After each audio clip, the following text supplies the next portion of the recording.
ایران کا سیاسی نظام کیا حقیقی معنوں میں تھیوکریسی نظریے پر کھڑا ہے یا پھر ایران جدید جمہوری اداروں کے ذریعے ملکی نظام کو 45 برس سے چلا رہا ہے؟ تہران، جسے ایران کی معیشت کی دھڑکن کہا جاتا ہے، خود جب اضطراب میں مبتلا ہو جائے تو یہ محض مقامی بے چینی نہیں بلکہ قومی بحران کی علامت بن جاتا ہے۔ If they start killing people like they have in the past, I think they're going to get hit very hard by the United States. Trump کا یہ بیان کہ احتجاج میں اگر ایران کے لوگ مارے گئے تو امریکہ انسانی بھلائی کے نام پر مداخلت کر سکتا ہے، محض ایک سفارتی بیان نہیں بلکہ ایک ممکنہ جواز مداخلت کا اعلان ہے۔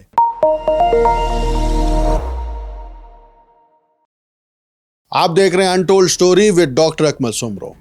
ایران کا نظام حکومت ایک ہائیبرڈ پولیٹیکل آرڈر کی مثال ہے جس میں جدید جمہوری ریاست کے ادارے اور مذہبی اقتدار کی فوقیت بیک وقت موجود ہے۔ یہ ساخت صرف تاریخی اتفاق نہیں ہے اور نہ ہی کسی عبوری مرحلے کا نتیجہ، بلکہ آیت اللہ خمینی کے پیش کردہ نظریہ ولایت فقیہ کا منطقی تسلسل ہے جو ریاستی حاکمیت کو عوام کے بجائے دینی فقاہت کے اخلاقی اور شرعی جواز سے منسلک کرتا ہے۔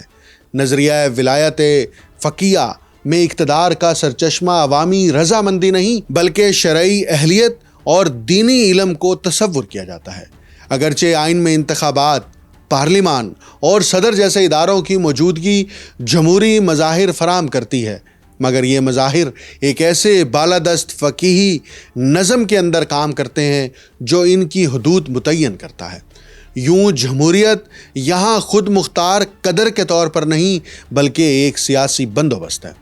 ادارہ جاتی سطح پر نگہبان شورا، مجلس تشخیص مصلحت اور رہبر اعلیٰ جیسے ادارے ریاستی فیصلوں پر بالادستی رکھتے ہیں، جس کے باعث منتخب ادارے اکثر سیاسی اختیار کے بجائے انتظامی ذمہ داری تک محدود ہو جاتے ہیں۔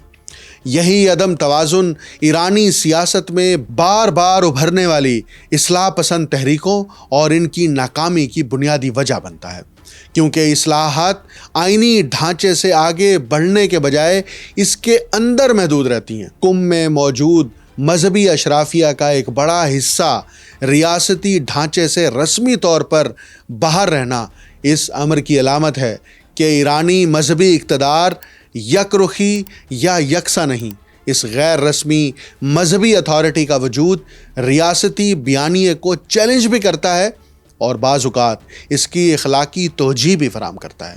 یوں مذہب بذات خود ایک وحدانی قوت نہیں بلکہ مختلف سیاسی رجحانات میں منقسم ایک سماجی طاقت ہے۔ یہی ساختی تضاد حالیہ عوامی احتجاج کو محض معاشی یا سماجی رد عمل کے بجائے ایک سیاسی نظریاتی بحران میں تبدیل کر رہا ہے۔ نوجوان نسل، شہری متوسط طبقہ اور خواتین کی تحریکیں دراصل اس سوال کو اٹھا رہی ہیں کہ کیا ریاستی مشروعیت فقیہی سرپرستی سے اخذ کی جائے یا عوامی خود مختاری سے۔ ریاست کا سخت گیر رد عمل اس سوال کا جواب طاقت کے ذریعے دینے کی کوشش ہے، جو عارضی استحکام تو فراہم کر سکتا ہے مگر طویل المدت مشروعیت کے بحران کو حل نہیں کرتا۔ بین الاقوامی سطح پر بھی یہ نظام ایران کو ایک ایسے ریاستی کردار میں پیش کرتا ہے جو بیک وقت انقلابی اخلاقیات اور ریاستی مفادات کے درمیان معلق ہے۔ داخلی سطح پر جمہوری خواہشات کو محدود رکھنا اور خارجی سطح پر مزاحمتی بیانیہ اختیار کرنا دراصل اسی نظام کے تضاد کا تسلسل ہے۔ ایران میں 10 دن قبل اٹھنے والی چنگاری اب محض احتجاج نہیں رہی بلکہ ایک ہمہ گیر سیاسی اور سماجی اضطراب کی صورت اختیار کر چکی ہے۔ 28 دسمبر کو تہران کے مرکزی بازار میں شروع ہونے والا احتجاج بظاہر مہنگائی کے خلاف تھا، مگر در حقیقت یہ اس معاشی بحران کا اظہار تھا جو طویل عرصے سے ایرانی ریاست کی بنیادوں کو کھوکھلا کر رہا ہے۔ تہران، جسے ایران کی معیشت کی دھڑکن کہا جاتا ہے، خود جب اضطراب میں مبتلا ہو جائے تو یہ محض مقامی بے چینی نہیں بلکہ قومی بحران کی علامت بن جاتا ہے۔ اس وقت ایران میں امریکی ڈالر کی قدر تقریباً 13 لاکھ ریال تک پہنچ چکی ہے۔ افراط زر اس حد تک جا چکا ہے کہ روزمرہ اشیاء خصوصاً روٹی جیسی بنیادی ضرورت عام شہری کی دسترس سے باہر ہوتی جا رہی ہے۔ جب ایک شخص کو زندہ رہنے کے لیے روٹی تک رسائی کے لیے جدوجہد کرنا پڑے تو مہنگائی کے خلاف اس احتجاج نے سیاسی رخ بھی اختیار کر لیا ہے۔ ریاست کی جانب سے ان مظاہروں کو طاقت کے ذریعے دبانے کی کوشش نے صورتحال کو مزید بگاڑ دیا۔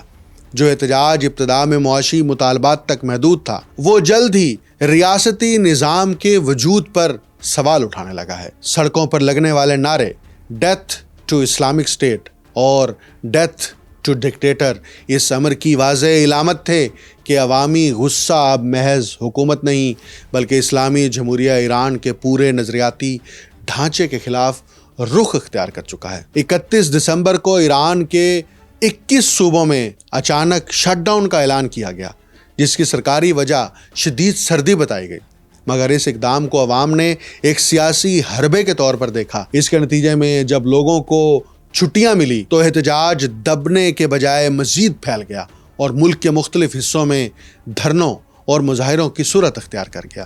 اس احتجاج کا قم تک پہنچ جانا، جو ایران کا 8واں بڑا شہر اور شیعہ مذہبی مرکز ہے، غیر معمولی اہمیت رکھتا ہے، کیونکہ گزشتہ 3 دہائیوں میں وہاں اس نوعیت کا عوامی احتجاج شاذ و نادر ہی دیکھنے میں آیا تھا۔ قم میں احتجاج کا مطلب یہ تھا کہ نظام کی مذہبی علامتی اساس بھی اب عوامی سوالات کی زد میں آ چکی ہے۔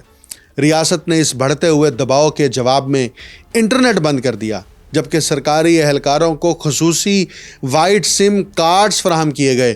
جب یہ امتیازی انتظام عوام کے علم میں آیا تو احتجاج صرف برقرار ہی نہیں رہا بلکہ مزید شدت اختیار کر گیا اور دیگر شہروں تک پھیل گیا۔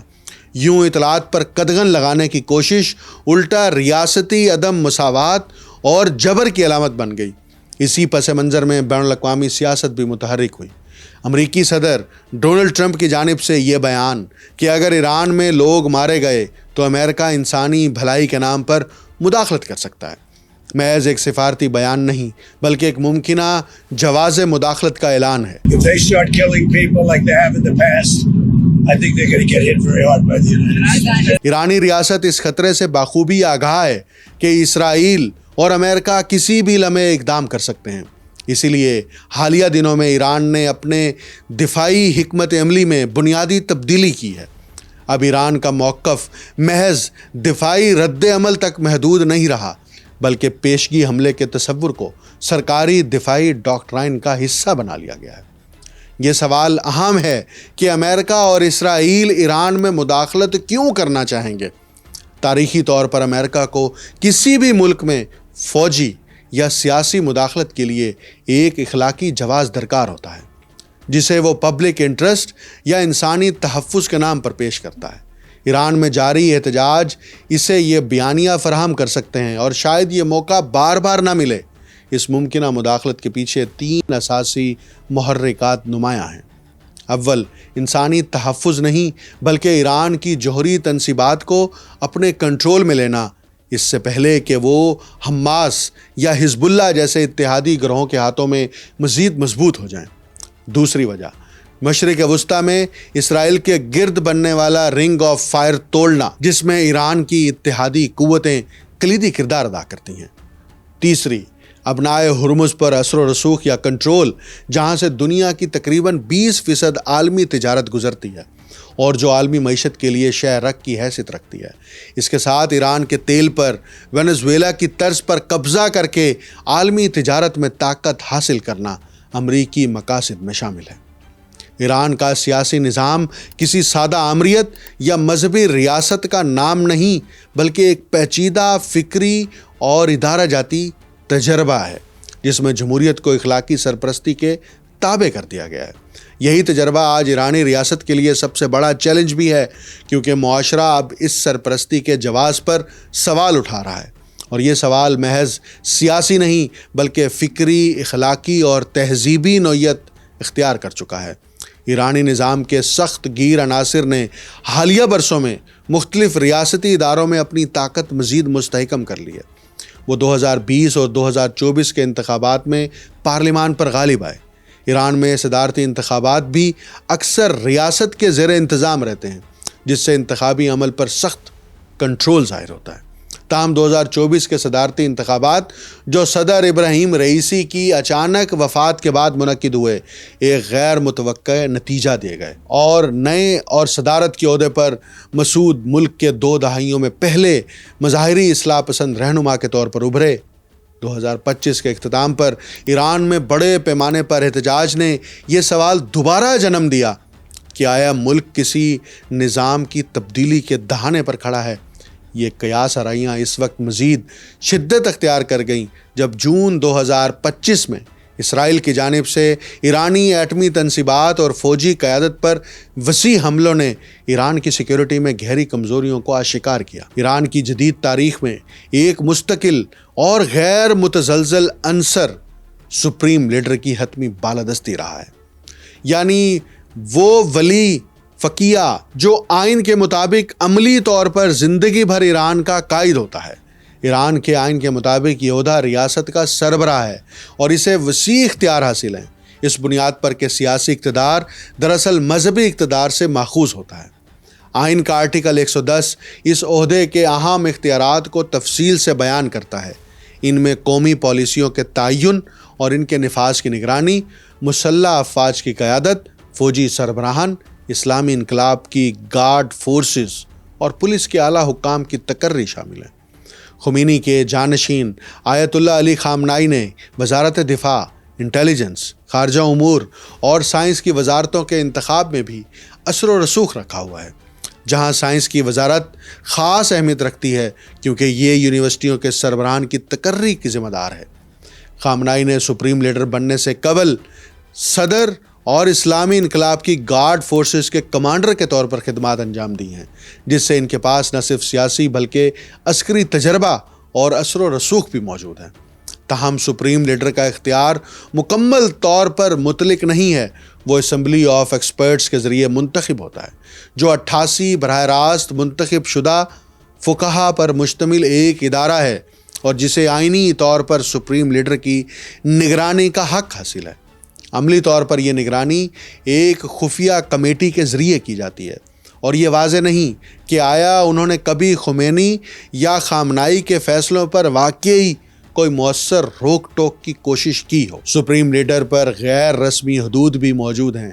یہ عہدہ ایران کی سیاست میں ایک فیصلہ کن حیثیت اور ایک نمونہ اور تقلید کا ماخذ سمجھا جاتا ہے، لہٰذا ان کی رہنمائی نہ صرف ریاست کے لیے سمت متعین کرتی ہے بلکہ سیاسی اور مذہبی اشرافیہ کے وسیع تر اتفاق رائے کی عکاسی بھی کرتی ہے۔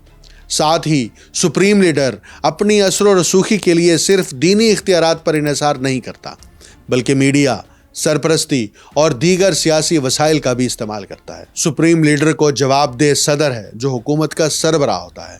صدر زیادہ سے زیادہ 2-4 سالہ مدت کے لیے منتخب ہو سکتا ہے اور اس کا کام ریاستی قوانین پر عمل درآمد، سپریم لیڈر کے طے کردہ حدود کے اندر پالیسی ترتیب دینا اور خارجہ تعلقات کو ریاست کی نمائندگی کے طور پر انجام دینا ہے۔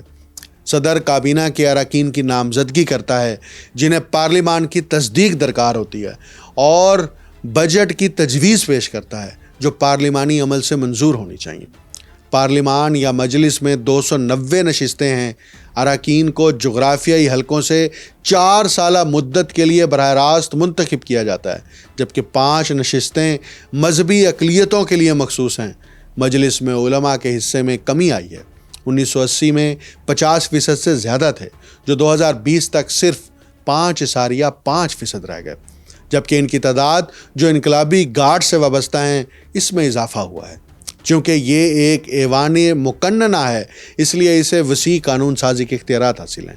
سپریم لیڈر اور اسمبلی آف ایکسپرٹس اگرچہ سپریم لیڈر آئینی طور پر نگرانی کے تابع ہے، عملی طور پر یہ نگرانی رسمی اور غیر فعال ہے۔ اس سے ظاہر ہوتا ہے کہ ایران میں طاقت کا حقیقی مرکز غیر منتخب اور مستحکم ہے۔ گارڈین کونسل کو یہ ذمہ داری دی گئی ہے کہ وہ یہ تعین کرے کہ پارلیمان کے منظور کردہ قوانین آئین اور اسلامی اصولوں کے مطابق ہیں یا نہیں۔